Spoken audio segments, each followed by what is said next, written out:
voy a hacer una breve explicación para aquellos que a lo mejor, pues bueno, tengan algo de desconocimiento cómo funcionan estos sistemas, ¿vale? Simplemente voy a perder 3-4 minutos en una simple explicación, porque esto, bueno, nos podríamos tirar todo el día, pero bueno, para centrarnos un poquito y después para adentrarnos, después de estos 3-4 minutos, a ver cómo se calcula una instalación solar fotovoltaica con el programa CIPELEC RBT de baja tensión de CIP Ingenieros. Bueno, pues en primer lugar, la generación de energía solar fotovoltaica. Estas pues se realizan a través de células fotovoltaicas, ¿vale? Es que son las que captan esa radiación solar y después transformarían esa radiación solar en electricidad directamente, ¿vale? Aprovechando precisamente las propiedades que tienen los materiales semiconductores. Cabe destacar que estas células fotovoltaicas se fabrican con silicio, que es la base normalmente de la fabricación de estas células, y son las que se encargan estos tipos de materiales de esa transformación. Bueno, sus colores normalmente para identificarlas suele ser un color negro o azul oscuro, ¿vale? Y estas células se asocian normalmente, o sea, normalmente no se asocian para formar lo que es el panel. Como ven ustedes ahí en la imagen, pues dentro de cada panel existen una cantidad de células que son los que forman el panel o módulo solar fotovoltaico. Su número puede ser variable, ¿vale? Dependiendo del fabricante. Y bueno, también el tamaño después ya del módulo depende también de fabricante y depende también pues, de la potencia, evidentemente. Y la máxima potencia generada en estas condiciones por cada módulo fotovoltaico se mide en vatios pico. En estas condiciones queremos decir que normalmente eh, la potencia de cada módulo fotovoltaico se mide bajo unas condiciones estándar de ensayo, ¿vale? Bajo una determinada temperatura, bajo una determinada irradiación, etcétera. Entonces, eso es lo que después en la ficha técnica del panel vamos a encontrar como potencia de cada módulo. Después, las principales aplicaciones que podemos tener con este sistema de energía renovable, pues vamos a diferenciar dos grandes grupos, ¿no? Primero tenemos las instalaciones fotovoltaicas aisladas de red, que precisamente seremos las que trataremos en este seminario, y tenemos las instalaciones fotovoltaicas con conexión a red. El objetivo principal de las aisladas de red, pues como es lógico, es satisfacer la demanda de la energía eléctrica en lugares donde no existe red eléctrica convencional. Eso es el principal objetivo. Aplicaciones, pues existen multitud de aplicaciones. Bueno, pues aquí simplemente hemos destacado una de las más típicas, como puede ser bombeo de agua, viviendas de electrificación de viviendas rurales. Bueno, pues existen pues desde postes repetidores hasta los típicos paneles que existen en las autopistas, hasta, bueno, en muchos temas de telecomunicaciones se utilizan pues este tipo de energía y etcétera, etcétera, etcétera, ¿no? O sea que la verdad las aplicaciones son muy diversas. Nosotros hoy nos centraremos en cómo calcular este sistema para precisamente una vivienda rural aislada. Y después tenemos las instalaciones fotovoltaicas con conexión a red, que evidentemente, pues estas, su función principal es la de generar energía eléctrica e inyectarla en su totalidad a la red eléctrica de distribución, ¿vale? Esto ya es lo que normalmente pues se suelen colocar en otro tipo de instalaciones, son las más grandes y se suelen colocar ya en tejados o cubiertas de edificios o también a modo de grandes centrales de generación fotovoltaica como son los huertos solares, ¿no? Que la mayor parte de nosotros seguro que hayamos podido ver, si viajas y te fijas un poquito, si vas por autopistas o por ahí, pues existen campos o huertos solares bastante grandes. Y ahora nos centramos ya en lo que es el equipamiento fundamental para los sistemas aislados. Los principales componentes que vamos a encontrar son el módulo fotovoltaico, el regulador de carga, las baterías, el inversor y, evidentemente, la conexión entre todos estos elementos que es el cableado. Entonces, partimos de módulo o módulos fotovoltaicos, tenemos un elemento intermedio. Evidentemente, hombre, casi no cabe decir que una instalación aislada que no lleva acumuladores, pues es algo raro, ¿no? Porque si no, pues bueno, el abastecimiento sería un poco extraño, en el sentido de que, oye, no podríamos garantizar el abastecimiento a por ejemplo, a esa vivienda rural si no existe una conexión a red convencional, pues si no existe esa acumulación, pues malamente, ¿no? Tendríamos en las horas en las que no existe irradiación solar. Entonces, básicamente tenemos el regulador de carga, que es el elemento intermedio. Tenemos el regulador de carga de la batería para cargar esas baterías que después nos suministrarán o tendrán la capacidad para abastecer de energía a nuestro red receptora, ¿no? A la instalación interior. Y para transformar esa energía, o perdón, esa corriente continua que se forma con los módulos, pues tenemos el inversor, que es el encargado de transformar esa corriente continua en corriente alterna, que normalmente, en la mayor parte de los casos, lo que nos vamos a encontrar es receptores o cargas de corriente alterna, ¿vale? Puede existir casos en los que tengamos receptores de corriente continua, como puede ser si el sistema está asociado, por ejemplo, a un equipo de bombeo en el cual podemos colocar bombas en corriente continua. Bueno, pues. Y después, básicamente, en este equipamiento queríamos mostrarlo a modo ilustrativo, de modo gráfico. Por ejemplo, existen muchísimos fabricantes, evidentemente, muchísimos modelos que podéis buscar y encontrar seguro que en la web, ¿vale? Nosotros, a modo ilustrativo, hemos querido mostrar cómo es, por ejemplo, unas baterías, cómo podría ser un regulador de carga, cómo podría ser un modelo de un inversor determinado, y de ahí después los tipos de cableado usados para unir este tipo de instalaciones, ¿vale? Y cómo es un módulo fotovoltaico. Vemos aquí cómo puede ser la imagen ya real de un módulo fotovoltaico, en el cual se está formado, recordamos, por células fotovoltaicas. Bueno, y ya después de esta pequeña introducción, ya nos vamos a adentrar ya en lo que es el programa, ¿vale? Que ahora, si me permitís, solo voy a perder un minuto. Ya tengo instalado, ya he arrancado el programa, lo que es tipo ingenieros. Vemos que está formado por una serie de suites. Vamos, tenemos aquí la parte de estructuras, cálculo de estructuras del programa, tanto estructuras de hormigón armado como metálicas, como mixtas, etcétera. Bueno, muros, pantallas, etcétera, etcétera. Tenemos la parte de instalaciones, que es la parte que trabajamos en el máster de instalaciones, y también, bueno, todo el grupo de figuras que nos dedicamos a instalaciones. Y después está la parte de gestión también, que es muy importante, porque es la parte que con la que podemos obtener presupuestos, mediciones, diagramas de actividades, etcétera, todo lo que nos podemos imaginar, ¿no? Básicamente, gestión de un proyecto. Y después tenemos la parte de documentación, la parte que genera documentación. Aparte que, bueno, aquí también podemos encontrar otros temas importantes, como puede ser programas ya relacionados con estudios de certificación energética, etcétera, ¿no? Bibliotecas de detalles, bueno. Esto es para que os hagáis una idea del potencial que tiene el programa. Ahora, lo que tiene CIPE Ingenieros. Ahora nosotros nos vamos a dirigir dentro de instalaciones a la parte de CIPELEC RBT.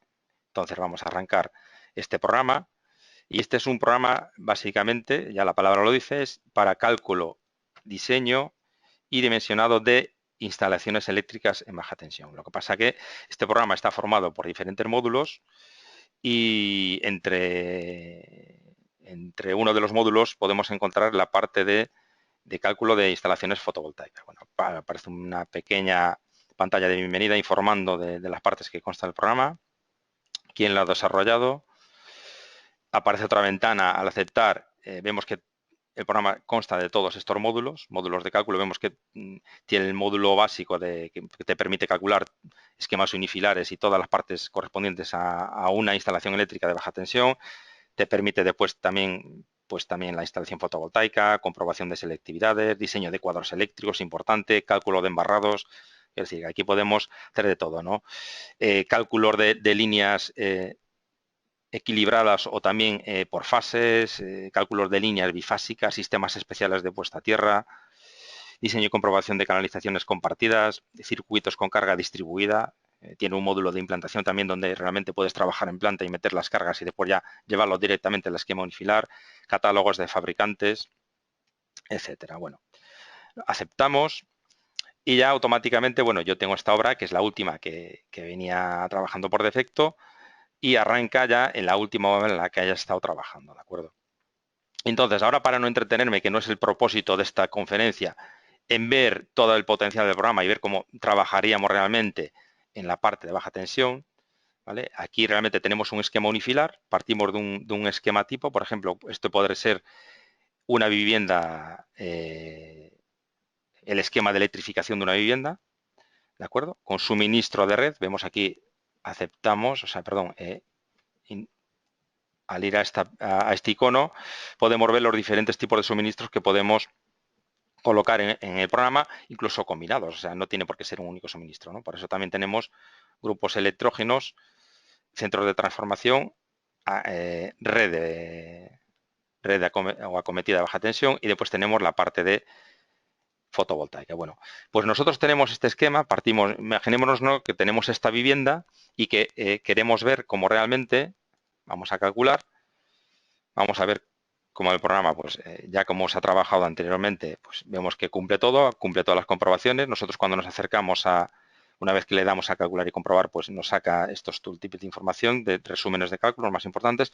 Pero bueno, sí, también clicamos con el botón, vemos que aparecen todos los informes de cálculo con todas las comprobaciones en cada una de las líneas, etcétera, ¿vale? Que es que no solo se queda el programa en un simple resumen de la información, sino que te lo justifica. Bueno, pues esto para todas y cada una de las partes que incorporemos en el esquema. Ahora bien, vamos a partir de esto, para no entretenerme más, y ahora vamos a cambiar este suministro y vamos a ponerlo como instalación fotovoltaica. Vemos cómo cambia la zona esta de suministro. Ya el programa nos incorpora ya lo que es el panel con los equipamientos correspondientes, ¿no? Con el regulador de carga, con las baterías de carga, con el inversor, y ya después a partir de aquí pues ya estarían las protecciones y ya estaría la canalización correspondiente hasta nuestro cuadro de la vivienda, ¿vale?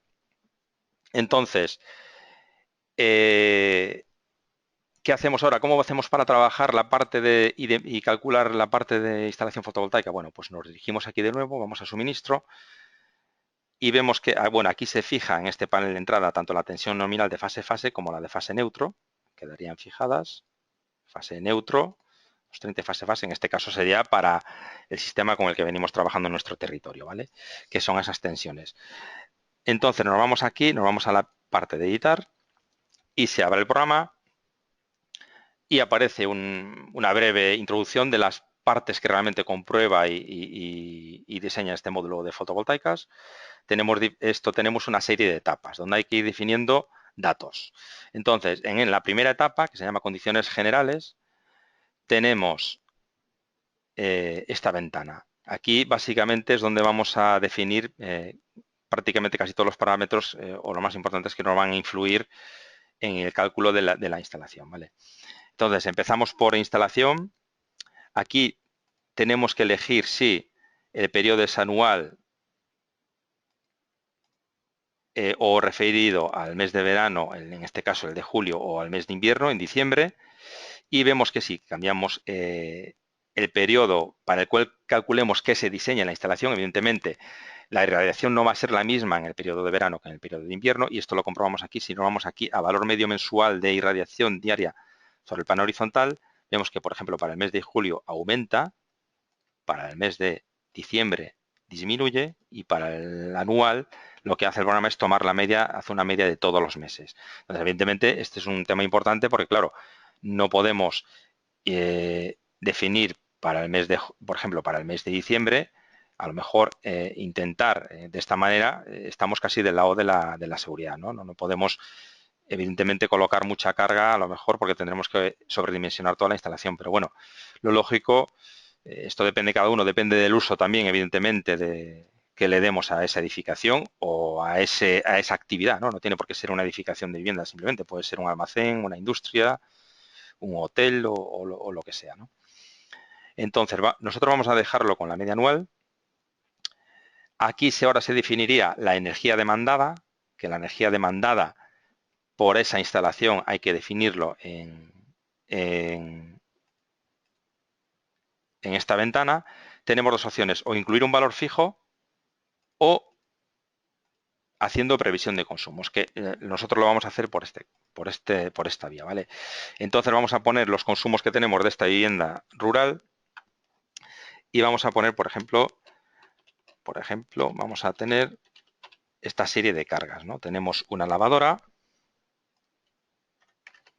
con 400. hay que indicar el número, la potencia y el uso diario, ¿vale? Para que nos pueda calcular la energía demandada. Entonces, le correspondería 1 hora de uso diario. Y bueno, y a partir de aquí lo que voy a hacer es, una vez que selecciono uno, voy a hacer copias y voy a ir cambiando datos. Entonces ahora tenemos nevera. Tenemos una nevera que tenemos también de 100 vatios y que esta funcionaría, vamos a ponerle un uso diario medio de 7 horas. Tenemos un televisor con una potencia de 80 y vamos a usarlo diariamente durante 4 horas. Tenemos también la iluminación y aquí tenemos 10 lámparas de 18 vatios bajo consumo y que vamos a utilizar durante 4 horas también al día. Y tenemos unos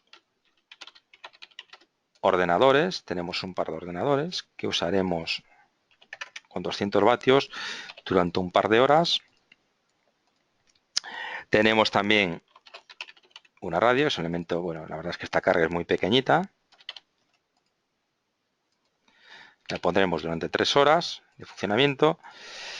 Y tenemos, en este caso, he optado por llamarle otros, porque evidentemente pues, siempre hay cargas que tampoco vamos a andar desglosándolas una a una, ¿no? Pero evidentemente en este punto quiero decir lo que le llama a otros, pues existen multitud de cargas durante periodos de corto muy pequeños, pero bueno, que pueden al final acumular pues una potencia o una energía, un consumo, como puede ser en este caso de 450, ¿no? Pues en esto pues incorporamos aquí, por ejemplo, desde una batidora hasta un robot de cocina, hasta una maquinilla de afeitar, etcétera, etcétera, ¿no? O sea, cosas que, cargas de móviles, etcétera, que podemos encontrarnos y siempre hay que contar con ese consumo también. Bueno, ya lo que nos sobra, esto ya no lo colocamos, lo eliminamos, aceptamos y ahora ya vemos cómo ya aparece al elegir previsión de consumo nos aparece 3,44 kilovatios hora día.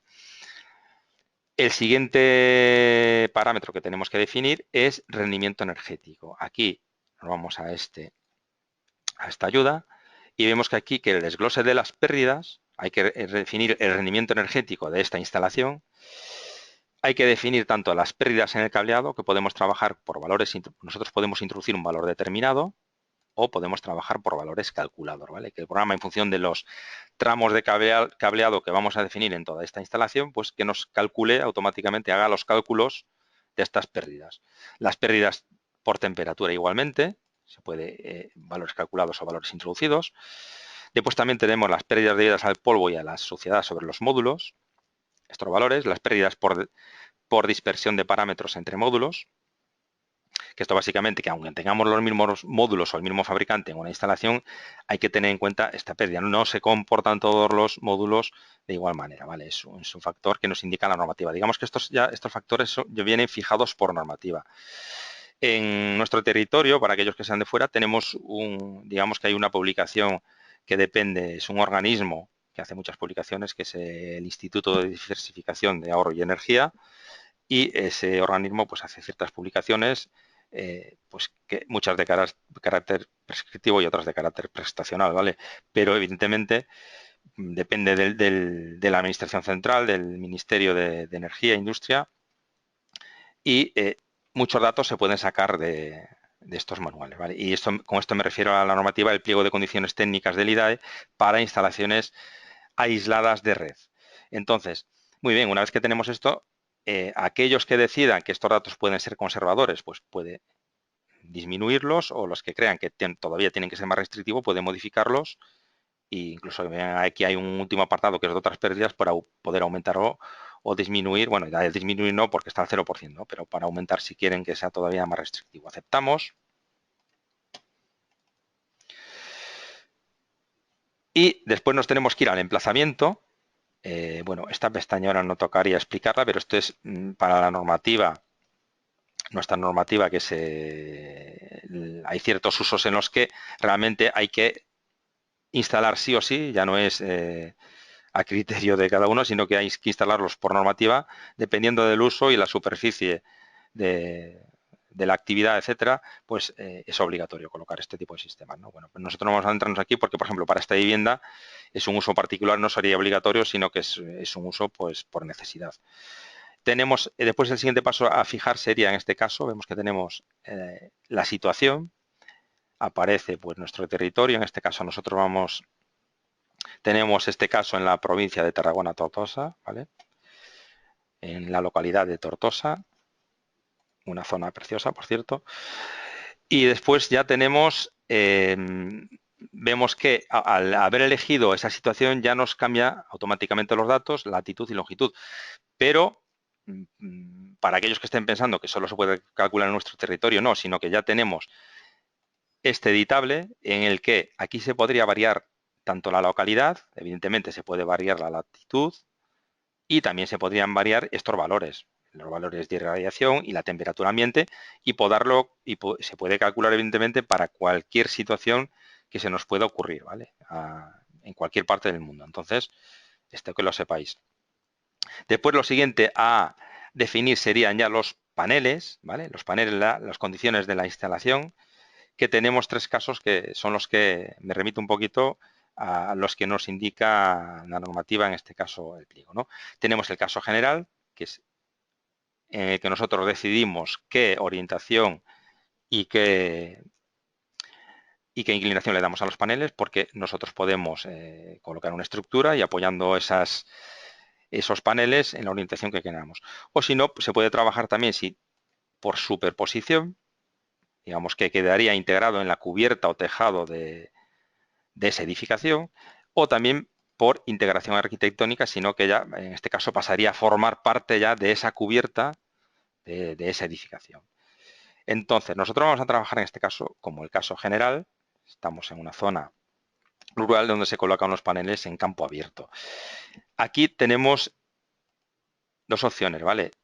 Definir los valores óptimos, que el programa nos tome los valores óptimos, y aquí nos vamos a esta ayuda, donde realmente lo que nos está indicando el programa es que los valores óptimos siempre serán en función de la latitud, ¿vale? Y en función del periodo de diseño. Para el periodo de diseño vemos cómo nos indica aquí la AB óptima, más 10 grados, menos 20 grados para invierno-verano, o si no, si es la anual, menos 10 grados. Bueno, pues en este caso, pues sería, como vamos a elegir para la anual, menos 10 grados.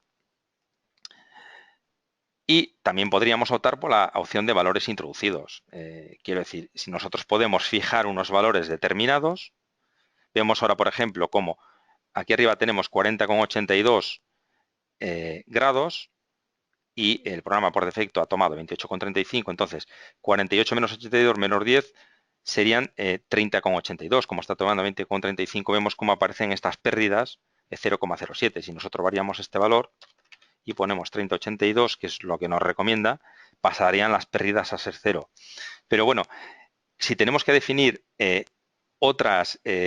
digamos, otras inclinaciones y otras orientaciones, lo lógico ya sería entrar aquí, ¿vale? Porque el programa nos muestra para uno de los casos, por ejemplo, para el caso general, podemos introducir con valores introducidos o con valores óptimos. ¿Qué es lo que nos refleja este caso? Bueno, el caso general vemos que aquí aparece una elipse y esta elipse la que indica es el límite del cual no debemos sobrepasar máximos de pérdidas porque el resto tiene que ser todo aprovechamiento. Entonces, el límite de esta elipse vemos que está en esta zona de color verde, aparece un punto central que es el 100% de aprovechamiento, aparece la siguiente de otro color verde más clarito que es del 95 al 100 y la siguiente que ya es del 95 al 90. Entonces, digamos que lo máximo que se puede permitir es un 10% de pérdidas para este caso general y por lo tanto no debemos sobrepasarlo. Entonces, si ahora, por ejemplo, imaginémonos que nosotros ponemos aquí pues un valor desorbitado, por ejemplo 80 grados, ¿vale? Vemos cómo el programa nos da esta X de error, nos está diciendo que el factor de inclinación pues, sobrepasa los valores permitidos y se nos ha disparado. Bueno, si nosotros colocamos 15 grados, o 20, o lo que queramos, ¿vale? Aquí se puede ir variando. Vemos, perdón, aquí voy a colocar 20 grados y la inclinación la voy a dejar en 40, ¿vale? Con estos 20 grados, vemos se ha trasladado esta línea blanca se ha trasladado, antes la teníamos en el sur, orientación sur, que es la óptima, y se ha trasladado a 20 grados con respecto al sur, esa orientación.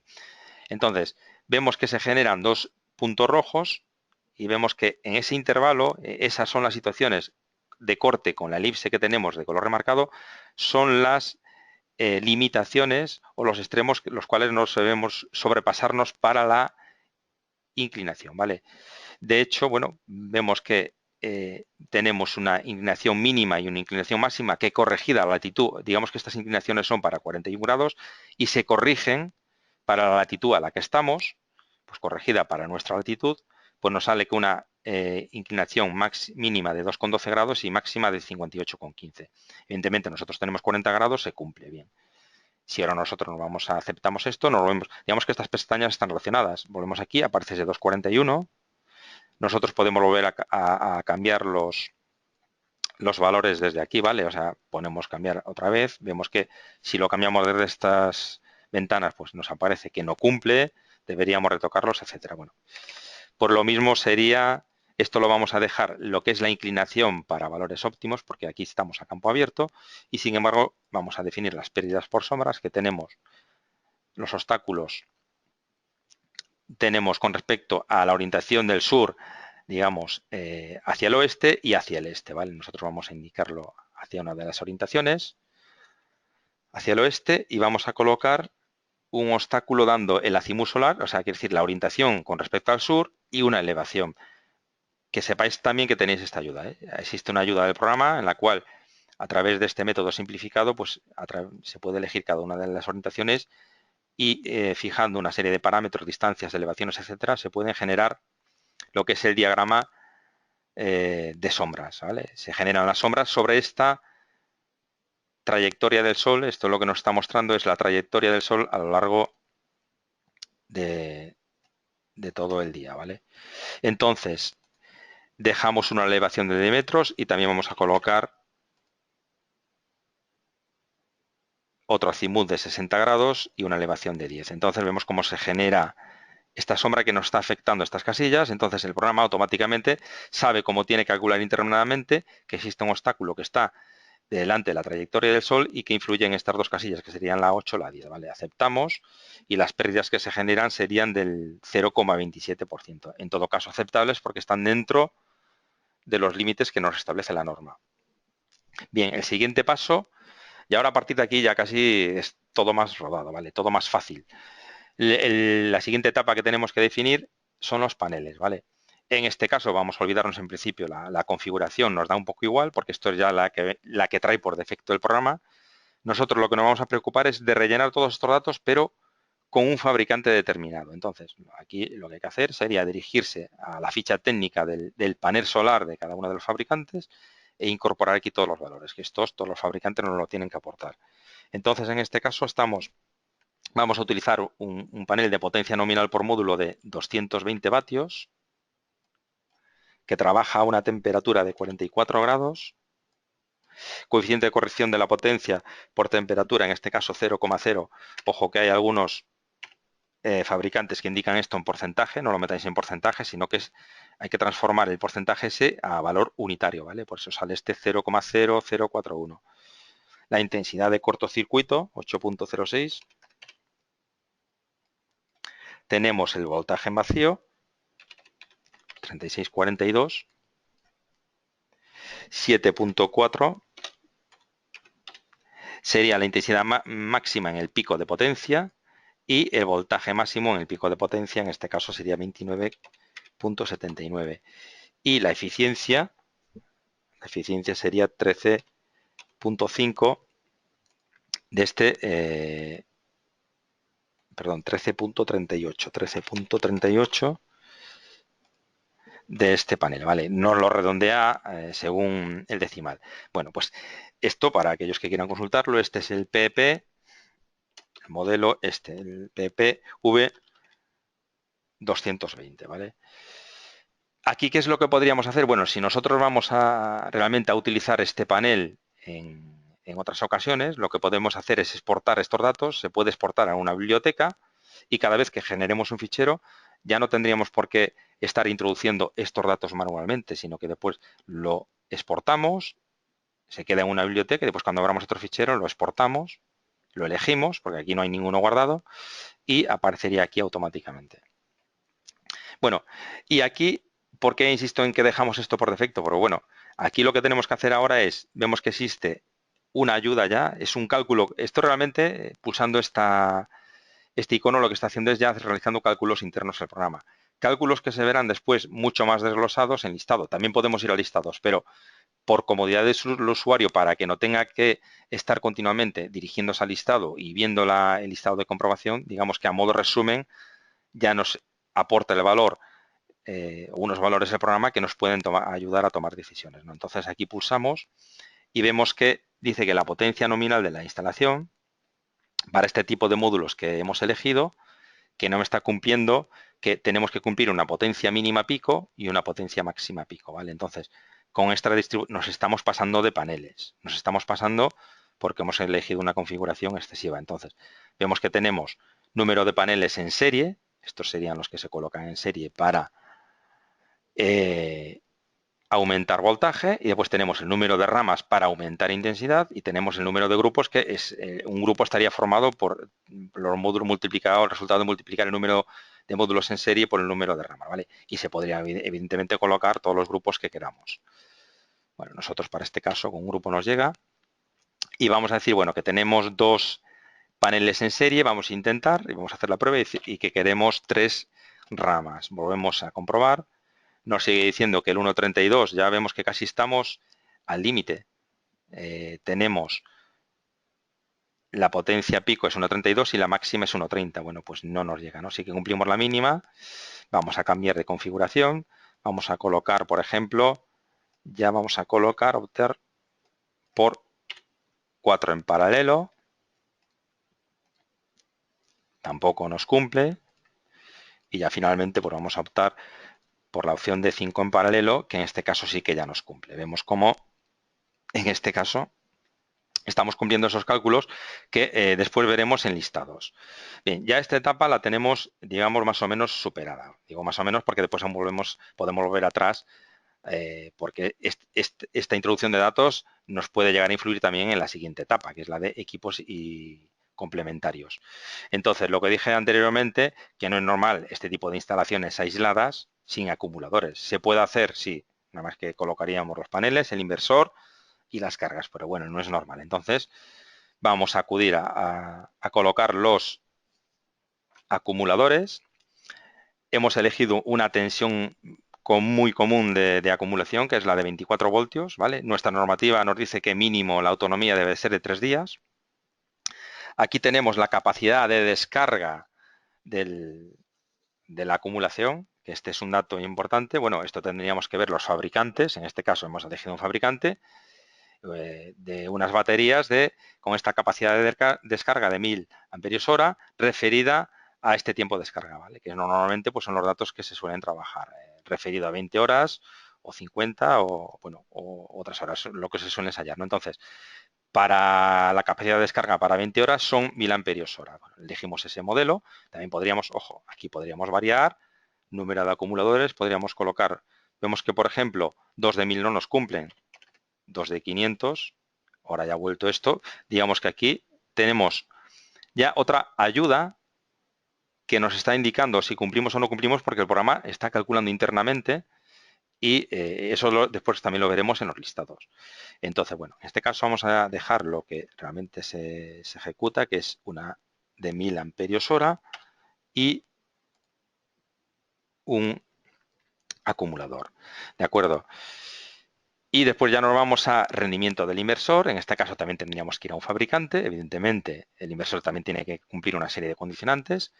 La potencia del inversor nunca podrá ser menor del 80%. Vamos a elegir este modelo del 90%. Tenemos también que tenemos, en este caso, una potencia entregada del inversor. Tenemos un modelo de 1000 vatios con una potencia pico máxima de 2000. El rendimiento del regulador acumulador es del 85%. La intensidad de carga nominal del regulador, en este caso, es un regulador de 70 amperios. Ojo, que esto también es una comprobación que hace el programa y veremos que Es un dato importante también porque tiene que cumplir una serie de condicionantes. Y ya la tensión nominal del regulador, pues trabajaremos también a 24 voltios. Y además, en esta vivienda está dotada de una estación de bombeo, ¿vale? Entonces, en este caso, esta estación de bombeo va a estar, los datos que tenemos que fijar, digamos que los datos que vamos a variar, porque realmente han variado, son los siguientes. Tenemos el nivel estático del agua, pues vamos a colocarlo a 20 metros. El volumen diario de agua requerido, pues, hombre, 1,5 metros cúbicos días es mucha cantidad, ¿no? Aquí tenemos 0,5 suficiente, 500 litros. Y por otro lado ya lo que es el rendimiento de la bomba, vamos a dejar estos rendimientos, que suelen ser rendimientos normalmente que suelen ofrecer los fabricantes. Y la profundidad del pozo vamos a colocar, tenemos una profundidad de 35 metros. Entonces vemos cómo esto varía. Ahora quiero mostrar una cosa. Por ejemplo, aquí vemos que tenemos que cumple para esta capacidad de batería. Pero ojo, si nosotros variamos, por ejemplo, si ponemos, en este caso, pues vamos a colocar 4 ramas, ¿de acuerdo? Si nos vamos a equipos complementarios, vemos que, vale, ahora sabemos que anteriormente con 4 no nos cumplía, pero puede ser el caso que elijamos una configuración que cumpla la potencia máxima y mínima, la potencia pico del campo generador, pero no me tiene por qué cumplir los condicionantes relacionados con los acumuladores. Vemos que con esa configuración, pues también tenemos que cumplir una carga, una capacidad de descarga mínima y una capacidad de descarga máxima. Tenemos que estar entre unos valores. Entonces, en este caso, el programa está totalmente relacionado los datos que ponemos en un sitio y en el otro, ¿vale? Variamos, restablecemos la situación y ya finalmente la última etapa, lo que nos quedaría por colocar ya son simplemente pues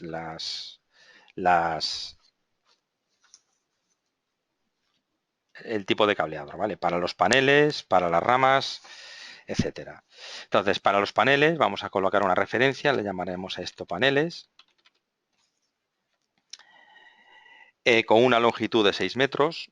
Dejaremos este tipo de cable, un RZ1 de 6 milímetros y con un fusible de 10 amperios y 20 kiloamperios de poder de corte. Para las ramas, vamos a poner también a esto una referencia, la llamaremos ramas. Tenemos una longitud de 15 metros. Colocamos un cableado de 16 y tenemos 63 amperios.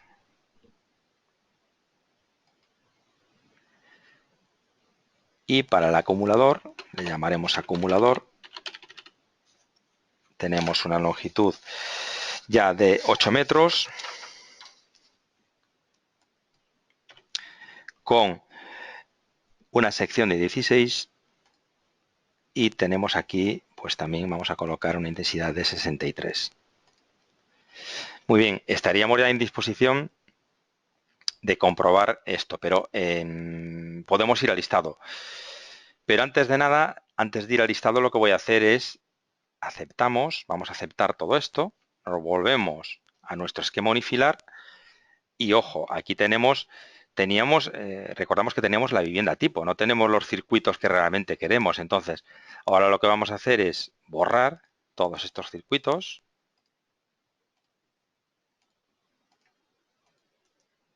Los borramos.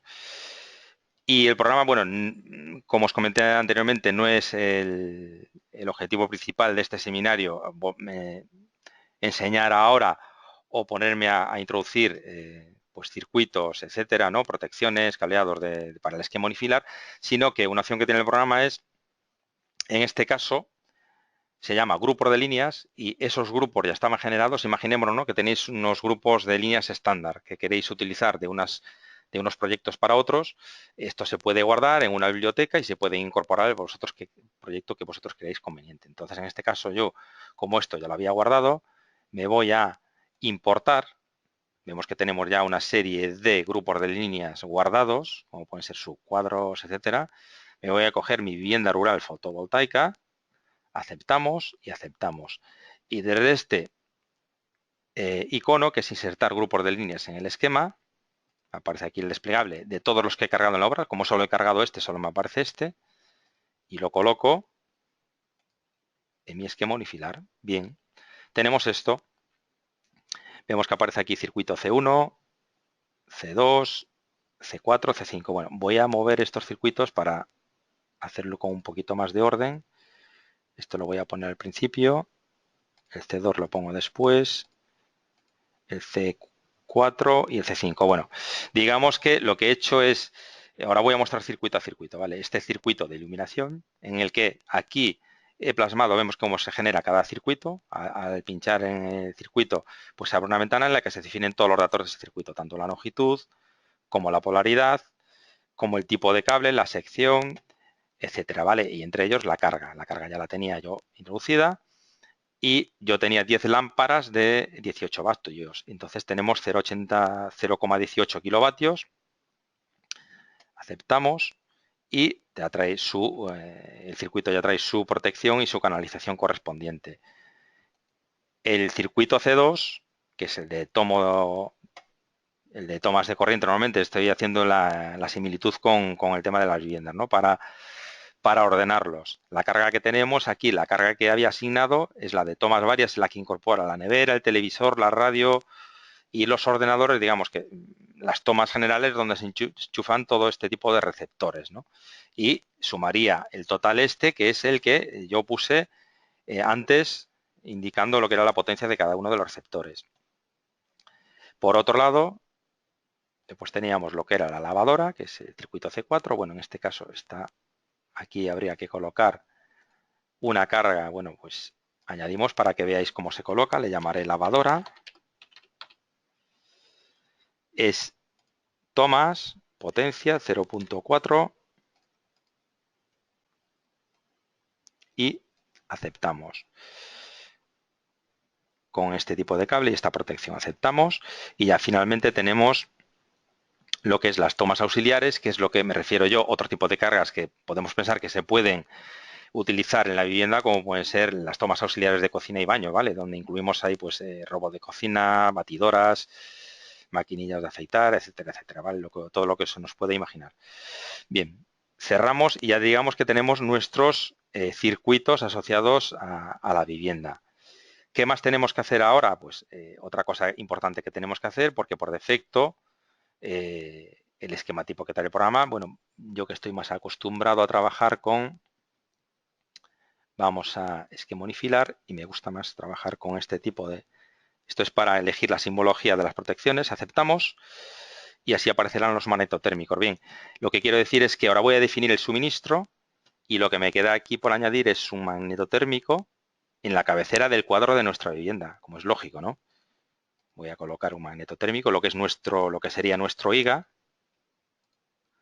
con este poder de corte, esa curva, y voy a fijar, pues como si se tratase de una vivienda de electrificación básica, una potencia de 5,75 y voy a asociarle también, aunque existe una protección diferencial de la instalación, bueno, yo voy a asociar también una a esta cabecera de cuadro, como es lógico. Vamos a colocar esta protección diferencial y ahora finalmente pues ya nos volvemos, quiero decir, yo he adaptado lo que es el esquema unifilar, ¿vale? Las comprobaciones del módulo solar fotovoltaica las podría haber hecho antes sin necesidad de cambiar estos circuitos, pero bueno, lo he hecho para que veáis que ya está todo adaptado y ahora me voy aquí a suministro, me voy a instalaciones solares, aquí vemos, volvemos a recordar que aquí tenemos nuestros consumos, los que he dicho anteriormente, las diferentes etapas, me voy a listado y aquí vamos a comprobar si estamos cumpliendo con todo o no estamos cumpliendo, ¿de acuerdo? Entonces aquí nos hace un informe del programa. En primer lugar, cálculos justificativos. Energía demandada. Bueno, pues vemos que la energía consumida por los usuarios es 3,345, que es la que aparece sumada de todos estos consumos, que es la tabla que generamos anteriormente, más la energía eléctrica consumida por la motobomba, ¿de acuerdo? Tenemos la energía demandada por la instalación de bombeo. Tenemos la potencia de los paneles generadores, la mínima, por el método que los indica la normativa, que depende de la energía demandada, depende de la irradiación solar, evidentemente, pues de la situación en la que estamos, y de estos factores también, a su vez, de factor de inclinación y factor de sombras, que recordemos que los fijamos según las condiciones de la instalación de los paneles, ¿no? Según la orientación y la inclinación. Bueno, y de otros parámetros, como puede ser el rendimiento energético. El rendimiento energético, recordamos que depende de todos aquellos parámetros que hemos indicado en condiciones generales, entre los que influye el cableado, la temperatura, ambiente, etcétera. Bien. Aquí tenemos las pérdidas por orientación. En este caso, para inclinación no hay pérdidas porque hemos elegido los valores óptimos que nos permite el programa, pero por sombra sí que existe una pequeña pérdida que aquí se refleja y se tendrá en cuenta en los cálculos. Después tenemos todas estas pérdidas, vuelve a recordar cómo calcula las pérdidas por efecto Joule, lo que dije antes, los valores calculados por el programa, las tiene en cuenta, las pérdidas por polvo, suciedad, rendimiento del inversor, etcétera, ¿no? Y nos dice finalmente que la potencia máxima debe ser al menos 1,2 la potencia mínima. Entonces, nos hace después la comprobación que el programa que tenemos esta potencia máxima y esta potencia mínima, que en este caso no cumplimos. Entonces, como no cumplimos, deberíamos dirigirnos otra vez a los paneles y, por ejemplo, en este caso, pues tenemos que hacer la comprobación desde aquí y ahora, por ejemplo, ya estaríamos cumpliendo. Hemos colocado 6 paneles, aceptamos y nos vamos al listado y volvemos a recordar, vamos otra vez y el programa, por la zona en la que estábamos, y ahora mismo sí que se cumple esta comprobación, nos iríamos a los acumuladores, ¿vale? Nos calcula el consumo diario de las cargas en función de la energía demandada y de la tensión de acumulación. Este es un factor que hay que tener en cuenta. Y después esos valores mínimos y máximos se calculan también aquí. El valor mínimo de la capacidad nominal mínima de las baterías, ¿vale? Referidas a esas horas, sale 719 amperios hora, que es en función de estos parámetros, que es el consumo medio diario, y el porcentaje de descarga máximo. Sabemos que el porcentaje máximo de descarga tiene que ser 0,08, ¿vale? Pueden ser menos, pero bueno, ese es el máximo que está permitido. Evidentemente para la durabilidad y buen funcionamiento de las baterías. Y después tenemos también la potencia máxima, que depende de este otro factor, que es la intensidad de la corriente de cortocircuito de los generadores, que es un parámetro que introducimos en los generadores, por lo tanto, es un parámetro que depende directamente de la ficha técnica de los generadores, ¿vale? Entonces es un factor que evidentemente, pues en aquellos casos en los que nos aparecía de cumplimiento o no cumplimiento, pues está totalmente relacionado con ese aspecto, ¿no? Y nos aparece que, bueno, la autonomía es mayor de 3 días, nos aparece el número de paneles, pues la tensión por el número de paneles es mayor que 24, debemos trabajar siempre una tensión superior con el generador a la de acumulación, es recomendable, así lo dice la normativa. Tenemos también, vemos cómo nos da cumplimiento el máximo y mínimo de la descarga de las baterías. Y el regulador también debe trabajar en estas condiciones, también hace las comprobaciones para el regulador. Vemos que tenemos el regulador de 70 amperios, debe ser mayor que 1,25 la intensidad de cortocircuito de los generadores, eso cumple, y ya la última comprobación, la máxima también, en función de la potencia y el voltaje de acumulación de las baterías, que también cumple, ¿vale?